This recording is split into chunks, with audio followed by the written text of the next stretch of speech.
নমস্কার সুপ্রিয় দর্শক, আপনাদের সকলকে জানাই আন্তরিক শুভেচ্ছা ও স্বাগত। আবারও আপনাদের সামনে হাজির হয়েছি আজকের সর্বশেষ এবং গুরুত্বপূর্ণ আবহাওয়ার খবর নিয়ে।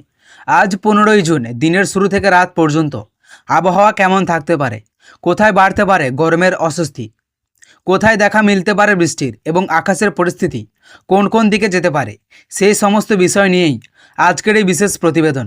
তাই অনুরোধ করব ভিডিওটি শেষ পর্যন্ত দেখুন। আজকের দিনটি শুরু হতে পারে মোটামুটি স্বাভাবিক আবহাওয়ার মধ্য দিয়ে। সকালবেলা অনেক জায়গায় আকাশের হালকা মেঘের উপস্থিতি দেখা যেতে পারে, আবার কোথাও কোথাও পরিষ্কার আকাশের ফাঁকে রোদের দেখা মিলতে পারে।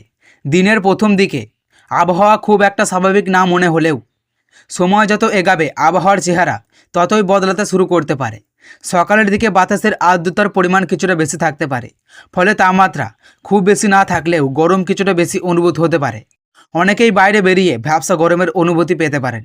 দিনের শুরু থেকেই বাতাসের এক ধরনের আর্দ্র ভাব থাকতে পারে, যা অস্বস্তির কারণ হয়ে উঠতে পারে। বেলা বাড়ার সঙ্গে সঙ্গে সূর্যের তেজ বাড়তে শুরু করবে। দুপুরের দিকে অনেক এলাকায় রোদের প্রভাব বেশ ভালোভাবেই অনুভূত হতে পারে। রাস্তাঘাট, বাজার এবং খোলা মাঠ জেলাগুলিতে গরমের তীব্রতা কিছুটা বেশি অনুভূত হতে পারে, তবে এর মধ্যেই আকাশে ধীরে ধীরে মেঘ জমার প্রবণতা দেখা যেতে পারে। দুপুরের পর থেকে আবহাওয়ার পরিবর্তনের সম্ভাবনা আরও স্পষ্ট হয়ে উঠতে পারে। আকাশে বিভিন্ন অংশে মেঘ জমতে শুরু করতে পারে, কোথাও কোথাও সেই মেঘ ঘন আকাশ ধারণ করতে পারে। অনেক সময় দেখা যায় দুপুর পর্যন্ত রোদ থাকার পরও বিকেলের দিকে হঠাৎ করেই আবহাওয়ার বড় পরিবর্তন ঘটে যায়। আজও কিছু এলাকায় তেমনই পরিস্থিতি তৈরি হতে পারে। বিকেলের দিকে আকাশের রং ধীরে ধীরে বদলাতে পারে। কালো মেঘ জমে অনেক এলাকায় আলো কিছুটা কমে যেতে পারে, বাতাসের গতিও বাড়তে পারে। প্রথম হালকা বৃষ্টি থাকলেও পরে কিছু এলাকায় দমকা হাওয়া বইতে পারে। এর ফলে আবহাওয়ার মধ্যে এক ধরনের অস্থিরতা তৈরি হতে পারে। বিকেল থেকে সন্ধ্যার মধ্যে কোথাও কোথাও বৃষ্টির সম্ভাবনা হতে পারে। কিছু এলাকায় হালকা বৃষ্টি হতে পারে, আবার কিছু জায়গায় মাঝারি ধরনের বৃষ্টিও দেখা যেতে পারে। বৃষ্টি শুরু হলে দিনের গরম অনেকটাই কমে যেতে পারে এবং আবহাওয়ায় স্বস্তি ফিরে আনতে পারে। তবে বৃষ্টির সঙ্গে বজ্রপাতের সম্ভাবনাও কিছু এলাকায় থাকতে পারে, তাই আকাশে বিদ্যুৎ চমকানো দেখা গেলে সতর্ক থাকার পরামর্শ দেওয়া হয়েছে। খোলা মাঠে অবস্থান করা, বড় গাছের নিচে দাঁড়িয়ে থাকা কিংবা উঁচু জায়গায় থাকার ক্ষেত্রে সতর্কবার্তা অবলম্বন করা উচিত। সন্ধ্যার দিকে যদি বৃষ্টি হয় তাহলে রাতের আবহাওয়া অনেকটাই মনোরম হয়ে উঠতে পারে। দিনের দীর্ঘ সময়ে গরমের পর ঠান্ডা বাতাস মানুষকে স্বস্তি দিতে পারে। অনেক এলাকায় রাতের দিকে আকাশ আংশিক মেঘলা দেখা যেতে পারে, কোথাও কোথাও বৃষ্টির সম্ভাবনা থেকে যেতে পারে। রাত বাড়ার সঙ্গে সঙ্গে তাপমাত্রা ধীরে ধীরে কমতে পারে।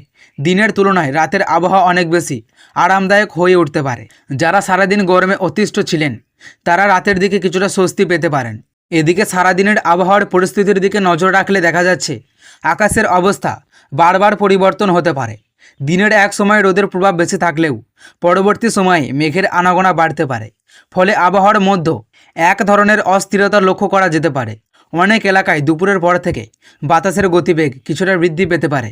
যদিও সব জায়গায় একই ধরনের পরিস্থিতি নাও থাকতে পারে, তবুও আকাশের পরিবর্তন দেখে মনে হচ্ছে বিকেলের দিকে আবহাওয়ার রূপ কিছুটা বদলাতে পারে।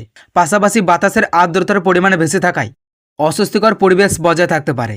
দিনের বেশিরভাগ সময়ই গরম অনুভূত হতে পারে, বিশেষ করে দুপুর থেকে বিকেলের মধ্যে আবহাওয়ার প্রভাব সবচেয়ে বেশি অনুভূত হওয়ার সম্ভাবনা রয়েছে।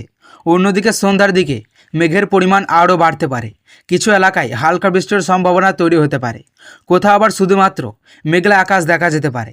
তবে আবহাওয়ার এই পরিবর্তনশীল পরিস্থিতি রাত পর্যন্ত বজায় থাকতে পারে। রাতের দিকে তাপমাত্রা কিছুটা কমলেও এবং দিনের তুলনায় আবহাওয়া অনেকটাই স্বস্তিদায়ক হয়ে উঠতে পারে। তবে আকাশের পরিস্থিতির দিকে নজর রাখা জরুরি, কারণ আবহাওয়া পরিবর্তন যে কোনো সময় দেখা যেতে পারে। তো সুপ্রিয় দর্শক, এই ছিল আজকের সর্বশেষ আবহাওয়ার খবর। আবহাওয়ার পরিস্থিতি যে কোনো সময় পরিবর্তন হতে পারে, তাই পরবর্তী আপডেটের জন্য আমাদের সঙ্গে থাকুন। নতুন কোনো বড় খবর বা গুরুত্বপূর্ণ আবহাওয়ার পরিবর্তন এলে আমরা আপনাদের সবার আগে জানিয়ে দেওয়ার চেষ্টা করব। ভিডিওটি যদি আপনাদের ভালো লেগে থাকে তাহলে অবশ্যই একটি লাইক করবেন, বন্ধুদের সঙ্গে শেয়ার করবেন এবং আমাদের চ্যানেলটি নতুন হয়ে থাকলে চ্যানেলটিকে সাবস্ক্রাইব করে পাশে থাকা বেল আইকনটি চাপতে ভুলবেন না। আজকের মতো এখানেই শেষ করছি। সবাই ভালো থাকুন, সুস্থ থাকুন। দেখা হবে পরবর্তী ভিডিওতে এবং নতুন আরেকটি গুরুত্বপূর্ণ খবর নিয়ে।